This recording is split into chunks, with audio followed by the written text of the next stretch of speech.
Good day mga katiktik, meron tayo ditong Infinix Hot 50i X6531 po yung model number niya mga katiktik, at ito ay naka Google account, at ipapakita ko sa inyo kung paano nga ba natin to i-bypass. Manual kasi error lahat sa mga tool na ginagamit ko mga katiktik. Yung mga tool nag-error dati support, pero ngayon hindi na, dahil siya po ay Android 14. Kaya ang nangyayari kapag isalang mo dun sa mga tools, nag-error po siya kahit sa preloader o Chrome mode. So ito yung naka Google account mga katiktik. Malabo yung camera natin ngayon, pero intindihin nyo na lang kung ikaw ay isang katiktik. At dito na portion mga katiktik, hindi na siya gagana. Yan, sa iba kasi gagana yan, papasok sa browser, pero dito hindi na po gagana. At dahil di na siya gagana, kailangan natin ng SIM card na may pin code. So ilagay lang natin yung SIM card natin na may pin code mga katiktik. Ayan, so pag nanghingi na ng pin code, kailangan lang natin i-eject. So sa mga nagtanong kung paano lagyan ng pin code, meron tayo dyan sa description link, panoorin nyo na lang. So slide lang natin to at pindutin natin yung setting and then more setting. So itong SIM card na nilagay natin, pwede natin hugutin yan o tanggalin talaga ng tuluyan. So ito mga katiktik, pindutin mo yung nasa pinakababa, yan yung Android setup. And then ito mga katiktik, yung setup portal service, pindutin mo yan, at then sound. Tapos dito sa pinakababa mga katiktik, scroll down mo lang, meron ka makita dyan na add notification. Yan, tap mo lang yan. And then ito mga katiktik, itap mo yung dito sa yan, yung mga guhit-guhit. At then itong drive, long press mo yan mga katiktik, long press, magbibitawan hanggang sa lumabas yan. At pindutin mo to ditong screen time.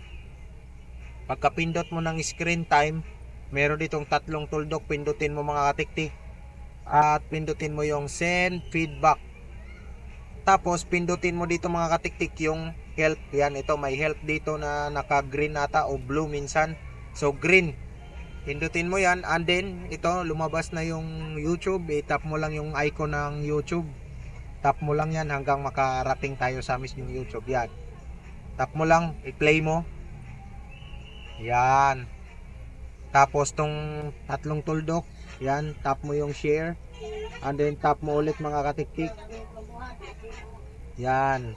Nasa YouTube na tayo mga katiktik. Pindutin tong tatlong tuldok, and then itong terms and privacy. Ayan, so pumasok na yan siya sa ating browser. So just continue without account mga katiktik. Ayan, no thanks lang tayo. At dito na portion mga katiktik is kailangan natin mag-type dito ng link or address bar. Sa address bar niya mga katiktik, yan, gayahin mo na lang yan yung tinatype ko. Makikita mo yan kapag meron kayong malaking screen, i-pulso mo yung natin tutorial mga katiktik. So dito na portion yung medyo makunat, pero dapat malagpasan yung mga katiktik, dahil pag hindi ay hindi nyo kayo makaka-bypass ng iyong Hot 50i na Infinix. So yan, ito Max Rooms. Ito yung link, pipindutin natin. Ayan. So dito, i-close mo lang yan, at marami ditong mag-open na ads. So tsaga-tsaga lang tayo mga katiktik. Back natin.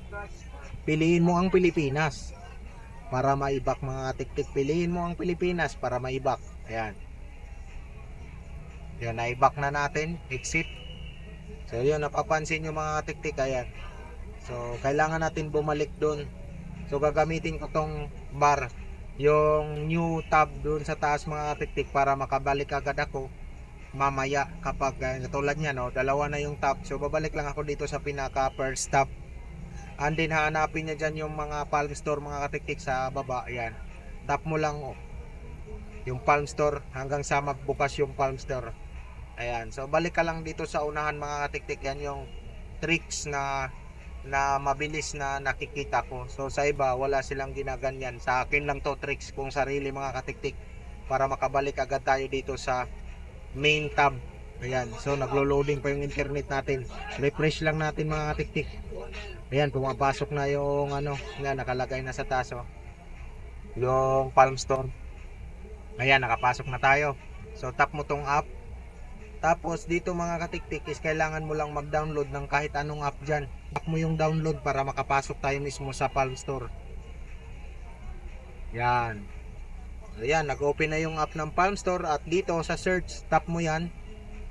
At sinubukan ko ditong i-search mga katiktik yung hidden Android settings.